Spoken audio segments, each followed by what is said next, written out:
Good morning. നമുക്കിന്ന് zero ബഡ്ജറ്റിൽ ഒരു ചെടിച്ചട്ടി ഉണ്ടാക്കിയാലോ?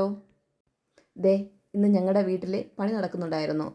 അതിനുവേണ്ടി കുഴച്ച എംസാൻഡും സിമ്മൻറ്റും കുറച്ച് മിച്ചം വന്നു. അപ്പോൾ പിന്നെ ഞാൻ വിചാരിച്ചു എന്തെങ്കിലും ഒന്ന് ചെയ്യാമെന്ന്. അങ്ങനെയാണ് ചെടിച്ചട്ടിയുടെ ആശയം ഉണ്ടായത്. ആ മിച്ചം വന്ന മിക്സിൽ ഞാൻ ഒരു സ്പൂണ് നല്ല സിമ്മൻറ്റ് പൊടി കൂടെ ചേർത്തു. അതിനുശേഷം നന്നായിട്ട് മിക്സ് ചെയ്തതിന് ശേഷം ചെടിച്ചട്ടി സെറ്റ് ചെയ്യാൻ വേണ്ടിയിട്ട് ഞാനൊരു പഴയ ഒരു ചെടിച്ചട്ടിയും അതിൻ്റെ പുറത്തായിട്ട് ഒട്ടിപ്പിടിക്കാതിരിക്കാൻ വേണ്ടി ഒരു പ്ലാസ്റ്റിക്കിൻ്റെ കവറും, ആദ്യത്തെ പരീക്ഷണമാണ്, സക്സസ് ആവുമെന്ന് അറിയില്ല, അങ്ങനെ ചെയ്തതാണ്.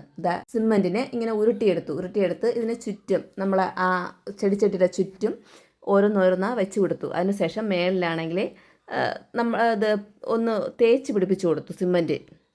ഇതിന് പ്രത്യേകിച്ച് ഹോളോ മറ്റൊന്നും ഇട്ട് കൊടുത്തില്ല. ഞാൻ പിറ്റേ ദിവസമായപ്പോൾ ഒരു ദിവസം നമ്മളതിനെ വെള്ളത്തിലിട്ട് വെച്ചിരിക്കണം. ഒരു ദിവസം വെള്ളത്തിലിട്ട് വെച്ചാൽ മാത്രമേ നമ്മുടെ ചെടിച്ചട്ടി സെറ്റായി കിട്ടത്തുള്ളൂ.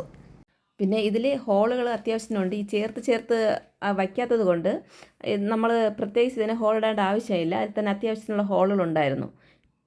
അതിൽ പിന്നെ ഞാനങ്ങ് മണ്ണ് നിറച്ച് ചെടി നടാമെന്ന് വിചാരിച്ചു. 10 മണി ചെടിയാണ് ഞാൻ എടുത്തത്. അതാകുമ്പം പൂത്ത് നിൽക്കുമ്പോൾ നല്ല ഭംഗിയല്ലേ, അതുകൊണ്ടാണ്. ഞാൻ ചെടി നടാൻ തുടങ്ങിയപ്പോഴേക്കും ഞങ്ങളുടെ കുഞ്ഞു അവളും കൂടി ഇങ്ങനെയല്ല നടാണ്ടതെന്ന് പറഞ്ഞിട്ട് ഓരോന്നോരോന്നോ പുഴുത് നടാൻ തുടങ്ങി. പിന്നെ ഞാനും അവളുമായിട്ട് ഒരു സ്റ്റെപ്പ് ബഹളം. അവൾ നടാമെന്ന് അവളും, ഞാൻ നടാമെന്ന് ഞാനും. അങ്ങനെ അവസാനം നമ്മൾ രണ്ടുപേരായിട്ട് മത്സരം വെച്ച് കളിച്ചും ചിരിച്ചുമായിട്ട് ആ ചെടി അങ്ങ് നട്ടു.